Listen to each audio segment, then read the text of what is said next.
Kalau kalian gentleman, kalau kalian pemberani, kapan mau perang dengan kita? Sebutkan tanggalnya, sebutkan harinya, sebutkan jamnya, sebutkan tempatnya. Berapa pasukan yang kamu bawa? Kami akan bawa pasukan yang sama. Ayo kita perang. Kalau kalian gentleman, kalau kalian pemberani, kapan mau perang dengan kita? Sebutkan tanggalnya, sebutkan harinya, sebutkan jamnya, sebutkan tempatnya. Berapa pasukan yang kamu bawa? Kami akan bawa pasukan yang sama. Ayo kita perang. Kalau kalian gentleman, kalau kalian pemberani, kapan mau perang dengan kita?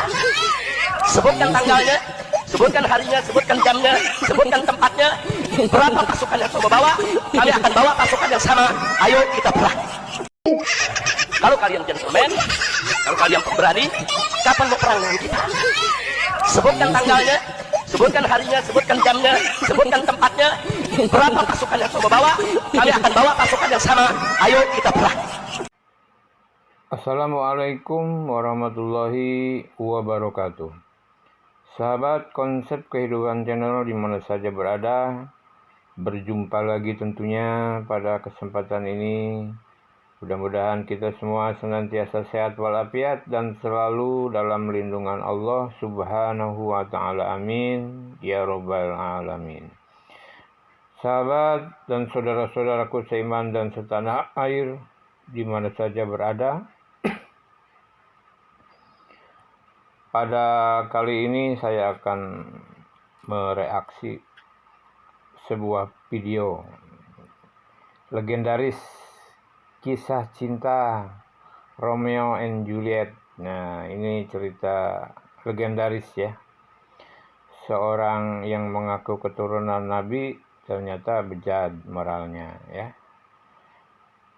Seorang yang pada saat itu ketua FPI nggak tahu bejat, kabur lagi ke Arabia ya.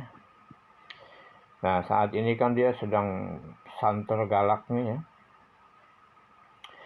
Kita luncurkan ini video cerita legendanya biar tambah seru di dunia maya ya. Jadi ada seorang yang mengaku keturunan Rasulullah tapi akhlaknya bejat ya. Mudah-mudahan ini menjadi satu teguran ya. Atau kalau tidak ya dunia maya jadi ramai saja. Ya, tidak ada keuntungan apa-apa buat kita.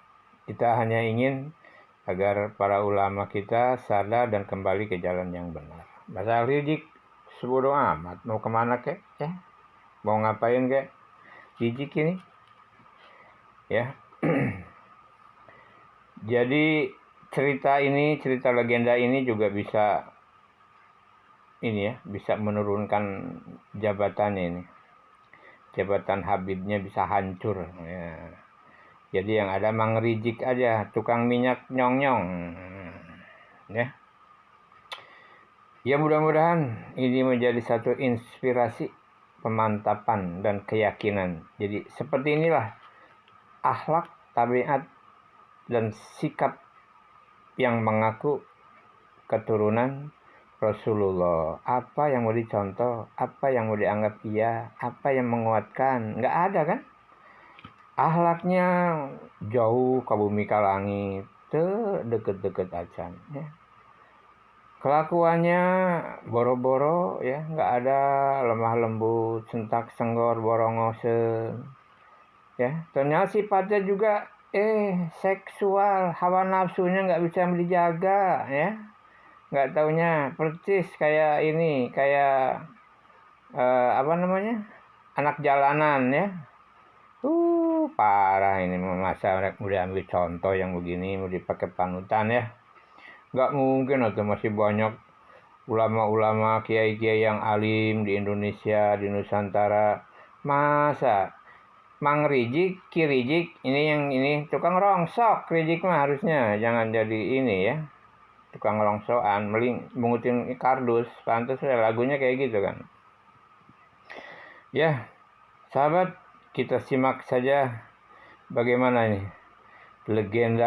cerita legenda balada cinta Rizik Syihab dan siapa itu? ya pokoknya siapa aja lah, Mirjani apa ya, mudah-mudahan ya menambah seru ya. Oke, ingat sebelum dilanjut kita jangan lupa di like, di komen, dan di subscribe. Bagi yang sudah subscribe, saya ucapkan terima kasih. Mudah-mudahan Allah membalasnya dengan kemudahan rezeki, mudah urusan, dan panjang usia. Terima kasih. Yuk kita simak cerita. Setelah diperiksa lebih dari 12 jam, Firza Husein akhirnya ditetapkan sebagai tersangka kasus percakapan asusila yang menyeretnya bersama pimpinan FPI Rizik Syihab. Menurut Argo, keterangan dari saksi telah membenarkan ada komunikasi antara Firza dengan Rizik Syihab. Januari 2017, publik digegerkan dengan beredarnya gambar tangkapan layar yang memuat percakapan via WhatsApp antara pimpinan Front Pembela Islam Rizik Syihab dengan seorang wanita, Firza Husein. Selain itu, percakapan disertai foto wanita tanpa busana yang diduga Firza Husein.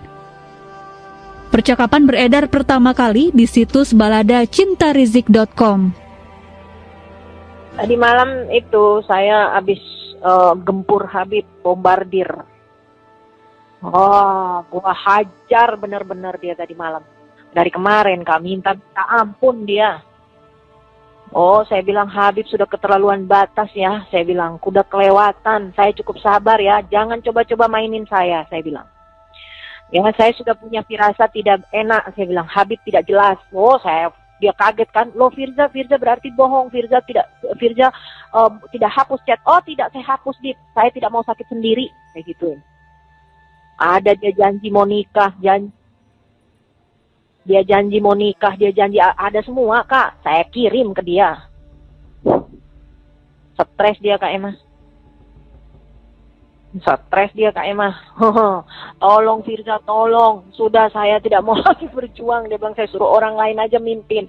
Saya bilang saya tidak ada punya niat ya. Saya bilang saya tidak punya niat untuk memberi Habib sakit atau apa. Tapi saya pengen ini murni, jangan dicampur aduk cinta saya sama Habib dengan yang lain. Saya bilang gitu. Jangan coba-coba. Saya bilang ampun Firza, iya. Tapi Kak, nggak jelas juga itu. Nggak jelas juga. Kalau Habib Rizik ngomong, ngasih kode ke saya boleh. Tapi kalau dia yang ngomong, itu pinter-pinter dia kali. Kak Emma. Tentu Habib Rizik oke.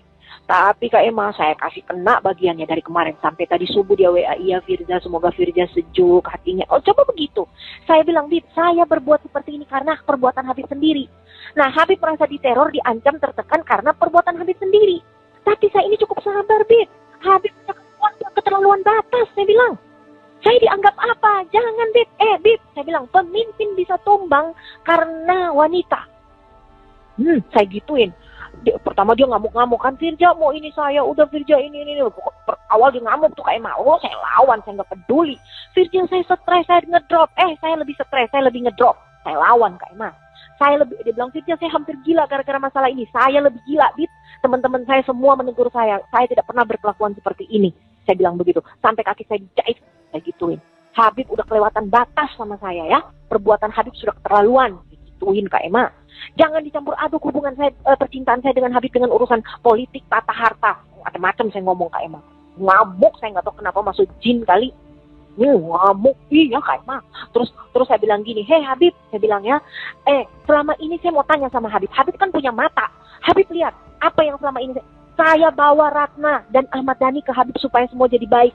Semua jadi baik, bersatu.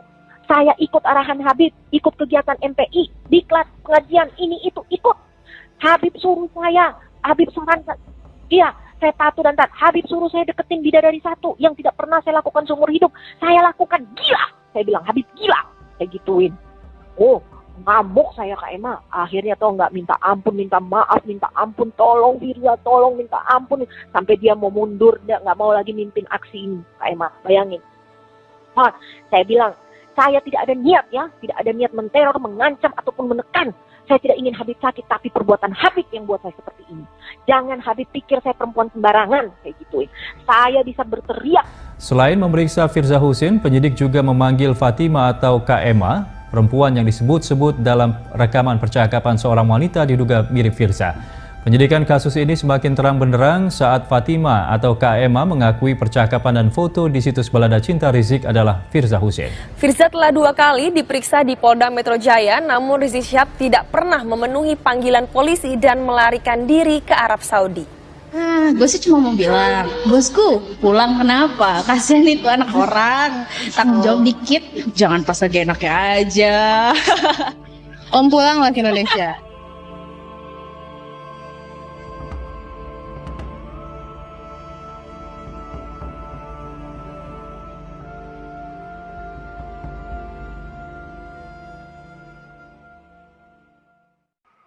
Iya sahabat, demikianlah tadi ya. Telah kita saksikan Balada Cinta Rizik Syihab. Iya, iyalah. Mantep ya. Seperti itulah. Bohong atau fitnah itu? Tidak mungkin. Orang dianya sendiri kabur ke Arab ya. Kabur ke Arab. Ya, berapa tahun itu kabur kan ya. Karena takut dengan kasus ini, sebab udah satu sebetulnya, tinggal nunggu dia. Jadi udah mau ditangkap, kabur. Gitu. Ya itu sampai terjadi pembunuhan itu kan. Ya, terlepas ini semua bisa menjadi cambuk dan pukulan buat Rizik semua. Dan tugas kita adalah menyebarluaskan, viralkan ya, agar ini bisa menyadarkan Rizik Syihab dari kelakuannya yang brutal, seperti orang nggak punya masalah aja kalau udah bicara ya, ngajak berantem, ngajak perang, ngajak apaan sih ini orang seperti ini. Oke, terima kasih atas segala perhatiannya, mudah-mudahan bermanfaat. Assalamualaikum warahmatullahi wabarakatuh.